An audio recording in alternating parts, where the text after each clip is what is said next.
should be making excuses about why you're not making the stuff. You're on the wrong podcast. You're on the wrong podcast. I think to touch on what you said, you were saying so them players who want that vindication, let's say they might want to like on social media, or you gave another get into a squad, like anything. That's they need vindication.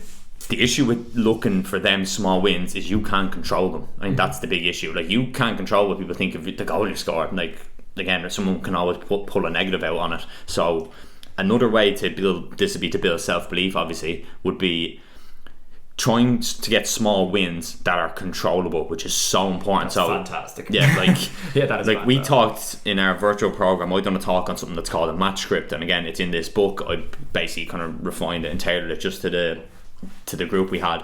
And the idea of a match script is basically your position. So if you're a defender, midfielder, attacker, goalkeeper, whatever it might be, you have these plays, they're called, and they're just 2 or 3 lines that you recite to yourself, and the only 2 things is they have to be controllable, have to be related to your roles and responsibilities in the team. So take me as a fullback, mine might be constantly communicate with my back 4 and push the winger to the outside all the time. So when I'm defending, always show him the line, and when I'm in just general play, always communicating with my back 4.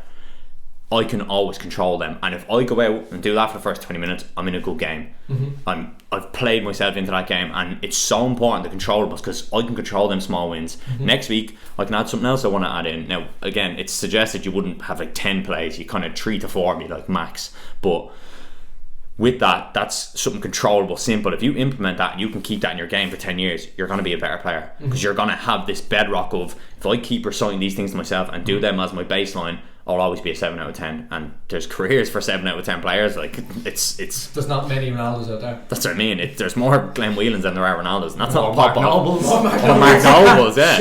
And that's Marky. not a pop. I think people might think we're like taking the piss out of these not, players, it's but not. it's not. We were like, back in his corner for ages in the last podcast. Yeah, absolutely. and these players get stick sometimes, but They're so they're good at their job. 90%, 9% They of are pros, where like, you want to be. yeah, Absolutely. that's it. Like,